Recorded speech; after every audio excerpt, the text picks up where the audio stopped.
بسم اللہ الرحمن الرحیم۔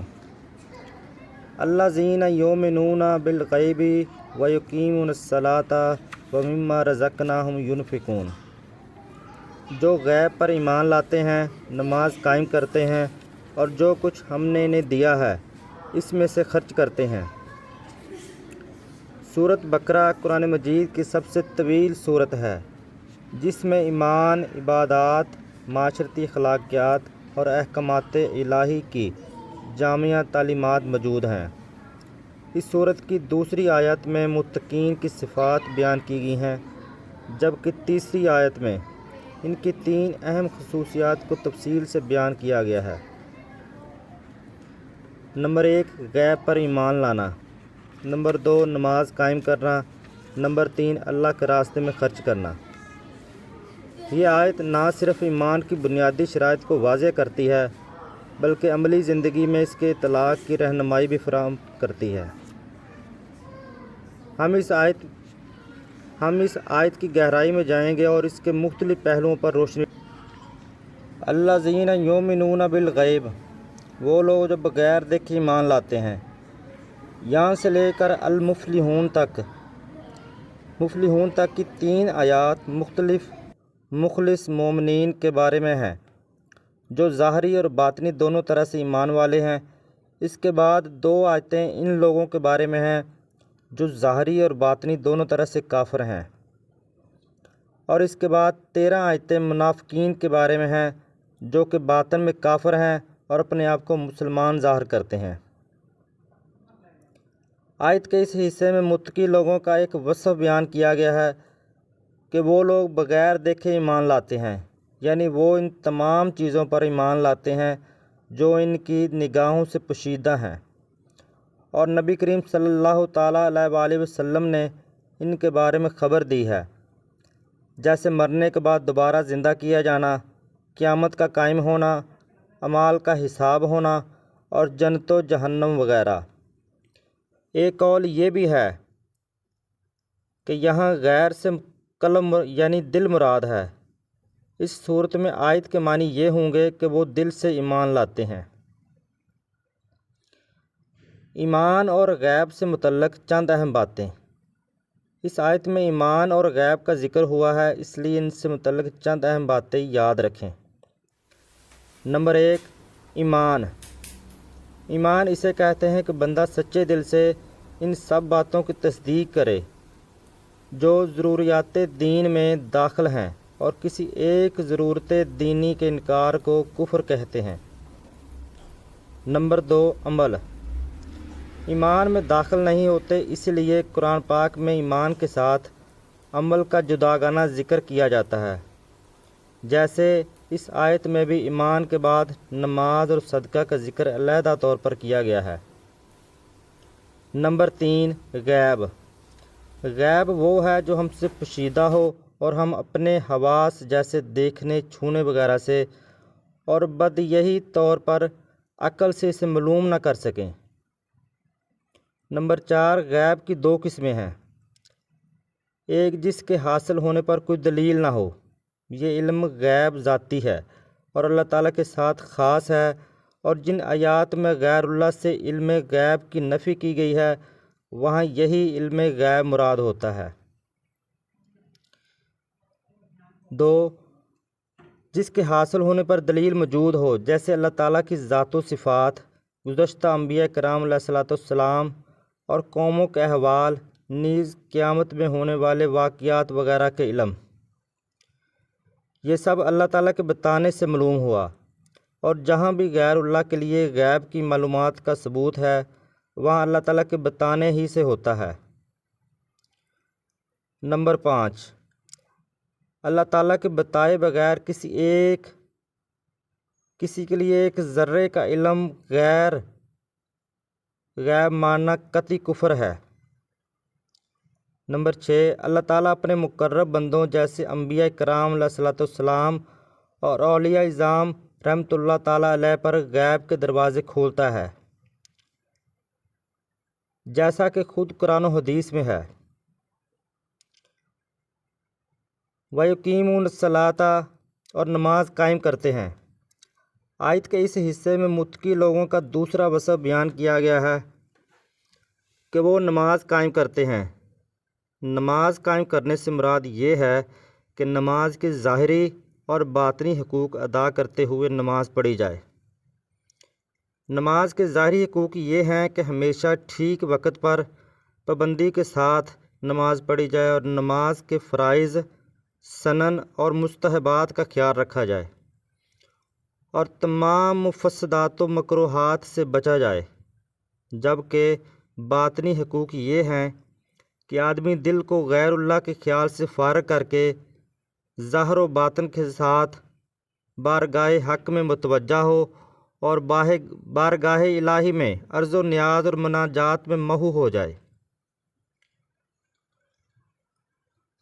نماز قائم کرنے کے فضائل اور نہ کرنے کی وعیدیں۔ قرآن مجید اور احادیث میں نماز کے حقوق کی ادائیگی کے ساتھ نماز پڑھنے والوں کے فضائل بیان کیے گئے اور نہ پڑھنے والوں کی مذمت بیان کی گئی۔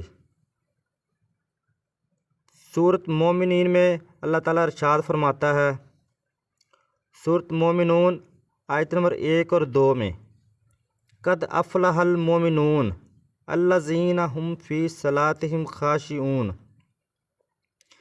بے شک وہ ایمان والے کامیاب ہو گئے جو اپنی نماز میں خشوع و خضوع کرنے والے ہیں۔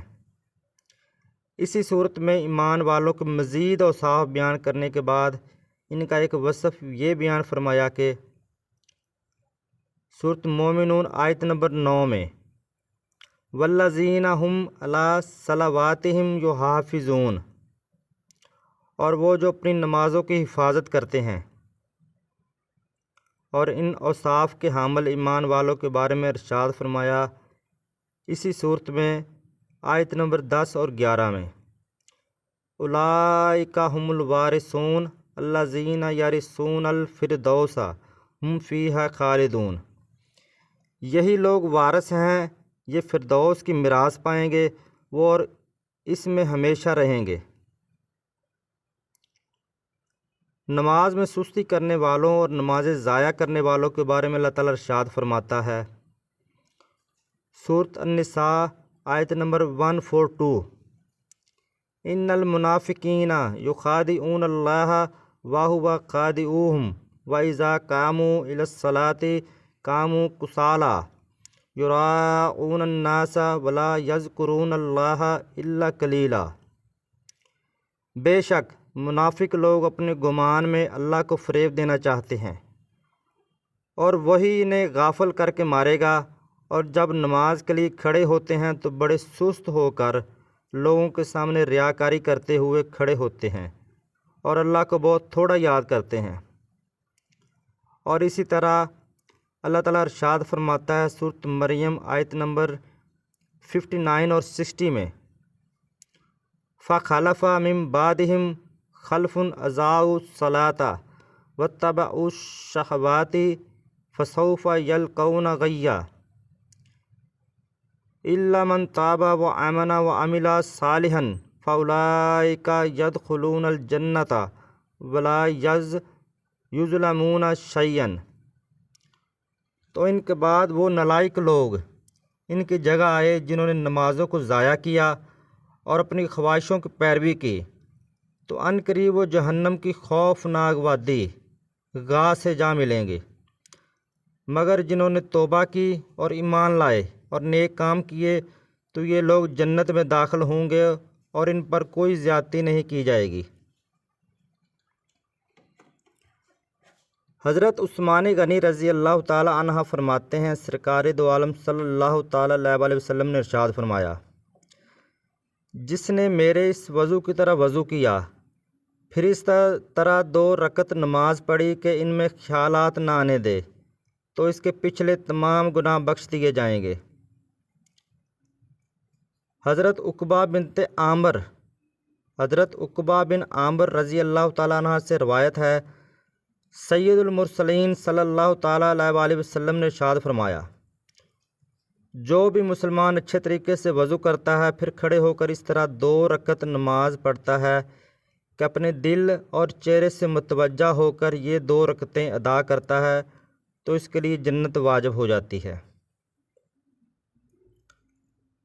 حضرت عبداللہ بن عمر رضی اللہ تعالیٰ عنہ سے روایت ہے، حضور پر نور صلی اللہ تعالیٰ علیہ وآلہ وسلم نے ارشاد فرمایا، جس نے نماز پر مداومت کی تو قیامت کے دن وہ نماز اس کے لیے نور، برہان اور نجات ہوگی، اور جس نے نماز کی محافظت نہ کی تو اس کے لیے نہ نور ہے، نہ برہان، نہ نجات، اور وہ قیامت کے دن قارون، فرعون، حامان اور ابی بن خلف کے ساتھ ہوگا۔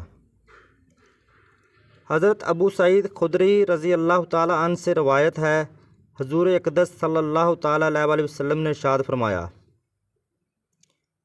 جس نے جان بوجھ کر نماز چھوڑی تو جہنم کے اس دروازے پر اس کا نام لکھ دیا جاتا ہے جس سے وہ داخل ہوگا۔ اب چلتے ہیں آیت کے تیسرے حصے کی طرف۔ وَمِمَّا رَزَقْنَاهُمْ يُنْفِقُونَ، اور ہمارے دیے ہوئے رزق میں سے کچھ ہماری راہ میں خرچ کرتے ہیں۔ آیت کے اس حصے میں متقی لوگوں کا تیسرا وصف بیان کیا گیا کہ وہ اللہ تعالیٰ کے دیے ہوئے رزق میں کچھ اللہ تعالیٰ کی راہ میں خرچ کرتے ہیں۔ راہ خدا میں خرچ کرنے سے یا زکوٰۃ مراد ہے، جیسے کئی جگہوں پر نماز کے ساتھ زکوٰۃ ہی کا تذکرہ آیا ہے، یا اس سے مراد تمام قسم کے صدقات ہیں، جیسے غریبوں، مسکینوں، یتیموں، طلباء، علماء اور مساجد و مدارس وغیرہ کو دینا، یا اولیاء کرام یا فوت شدگان کے ایصال ثواب کے لیے جو خرچ کیا جاتا ہے وہ بھی اس میں داخل ہے کہ وہ سب صدقات نافلہ ہیں۔ مال خرچ کرنے میں میانہ روی سے کام لیا جائے۔ آیت میں فرمایا گیا کہ جو ہمارے دیے ہوئے میں سے کچھ ہماری راہ میں خرچ کرتے ہیں، اس سے معلوم ہوا کہ راہ خدا میں مال خرچ کرنے میں ایسا نہیں ہونا چاہیے کہ اتنا زیادہ مال خرچ کر دیا جائے کہ خرچ کرنے کے بعد آدمی پچھتائے، اور نہ ہی خرچ کرنے میں کنجوسی سے کام لیا جائے، بلکہ اس میں اعتدال ہونا چاہیے۔ اس چیز کی تعلیم دیتے ہوئے ایک اور مقام پر اللہ تعالیٰ ارشاد فرماتا ہے، سورۃ بنی اسرائیل آیت نمبر 29، وَلَا تَجْعَلْ يَدَاكَ مَغْلُولَةً إِلَىٰ عُنُوقِكَ وَلَا تَبْسُطْهَا كُلَّ الْبَسْطِ فَتَقْعُدَ مَلُومًا مَحْسُورًا، اور اپنا ہاتھ اپنی گردن سے بندھا ہوا نہ رکھو، اور نہ پورا کھول دو کہ پھر ملامت میں حسرت میں بیٹھے رہ جاؤ۔ اور کامل ایمان والوں کا وصف بیان کرتے ہوئے ارشاد فرمایا، سورۃ فرقان آیت نمبر 67، وَالَّذِينَ إِذَا أَنفَقُوا لَمْ يُسْرِفُوا وَلَمْ يَقْتُرُوا وَكَانَ بَيْنَ ذَلِكَ قَوَامًا، اور وہ لوگ کہ جب خرچ کرتے ہیں تو نہ حد سے بڑھتے ہیں اور نہ تنگی کرتے ہیں، اور ان دونوں کے درمیان اعتدال سے کام لیتے ہیں۔